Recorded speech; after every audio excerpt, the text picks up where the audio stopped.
My name is Mark Bakk, and I'm our Director of Finance. So I'll give you a synopsis of our audit report and then a quick financial update for you. But before I do that, I got a quick joke for you. If you've been to the last couple annual meetings, I've done this before. But what do accountants use for birth control?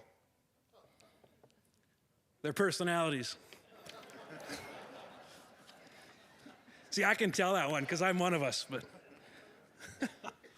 this year, our board contracted with Brady Martz and Associates, an independent CPA firm out of Grand Forks, North Dakota, to perform our audit. It's the 5th year that we've had Brady Martz do our audit for us, and they audit roughly 20 distribution and generation and transmission co-ops throughout the upper Midwest, specifically Minnesota and the Dakotas.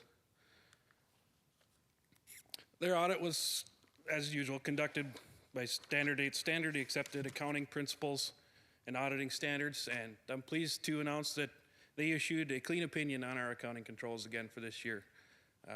Their audit report also indicates that we are in compliance with the financial requirements that are set by our major lender, and for us that's the lending branch of the USDA. That's the Rural Utility Service, or the RUS.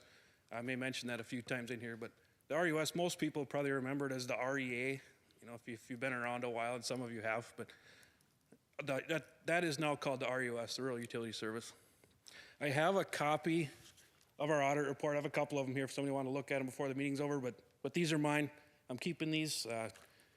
After the meeting, you can look at them, but when I got to go, they got to go. If you want one to look at beyond that, they can talk to me afterwards. If you got an email address, I'll email it to you. I've got an electronic version. Otherwise, I can certainly make a photocopy and mail it to you. But if you want one, you need some bedtime reading, or if you're just bored, I can get one to you. As many of you know, and some of you probably don't, we report our monthly financials and our year-to-date financials on our website and in our monthly newsletter, our newsline. And our final numbers from 2013 were also printed in our annual report, which we mailed to all of our members in April. We also put it in your registration bags here tonight. I'll touch on a few things from 2013 before I turn it back over to Dale. So what we're looking at here, this is a graph of our total kilowatt hours sold from 1997 through a projection for 2014. What you can see there is that we had pretty significant and steady kilowatt hour sales growth up through 2007.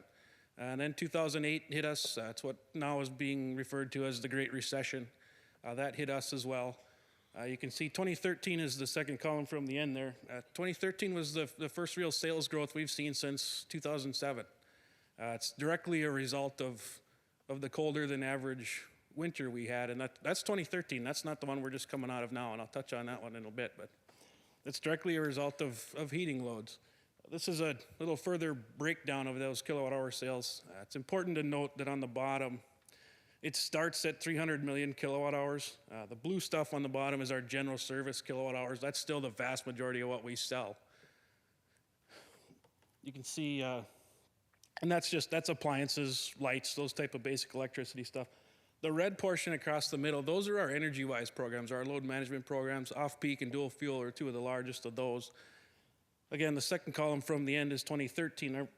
The major driver of our increase in kilowatt hour sales was the increase in those heating programs for 2013. 2014 out on the far end there, we put that estimate together. We had expected a slight dip in sales from 2013 into 2014 because we were expecting a more normal winter. We didn't get that. So now we're crawling out from under the polar vortex. We didn't know we were going to set a record for most consecutive days ever below zero in this past winter, but we likely missed. 2014 there, we're expecting to sell less. I don't expect that anymore. But at the time we put that estimate together last fall, that's why you're looking at us expecting to see a little bit of dip in sales, but that won't happen.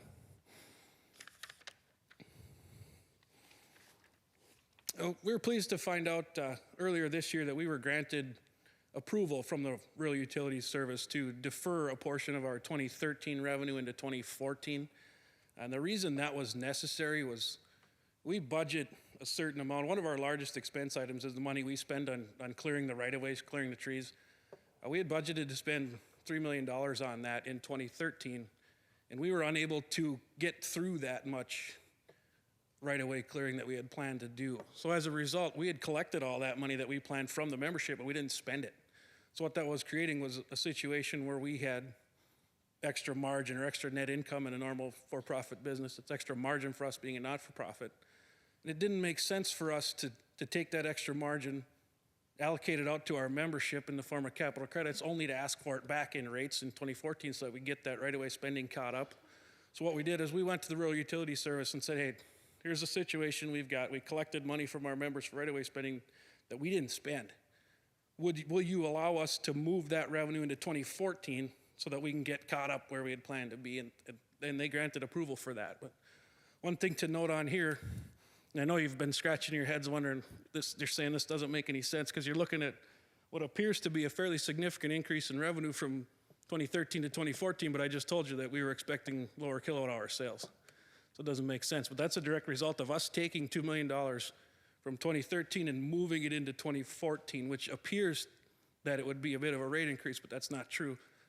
That revenue that we moved into 2014 is directly offset by expenses related to catching up on our right-of-way clearing. You'll see that those expenses are included in that variable expenses line up there. That's where our right-of-way is. So it looks like a large increase in our variable expenses too, but the component of that is the right-of-way spending getting caught up. You can snag me after the meeting if that didn't make any sense, and I'll try to help you out, but I'll do the best I can. You know, and even though we are a not-for-profit electric co-op, we are required by the Rural Utility Service, RUS, to maintain a margin. And they do that in order to ensure that we continue to maintain a safe and reliable electrical distribution system on behalf of our members. What that means is we continue to make investments in our utility plant, our poles, wires, transformers, those things, in order to meet the members' expectations of service reliability. You know, as we make those investments, though, that creates increased expenses within depreciation and interest on our financial statements.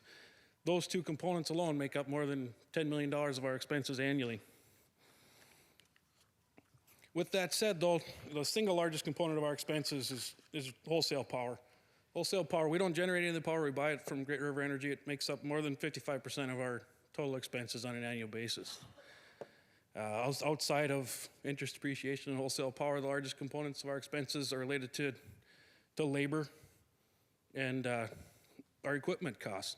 If you factor in inflation and the rising costs of the goods and services that we buy, our costs are continuing to increase.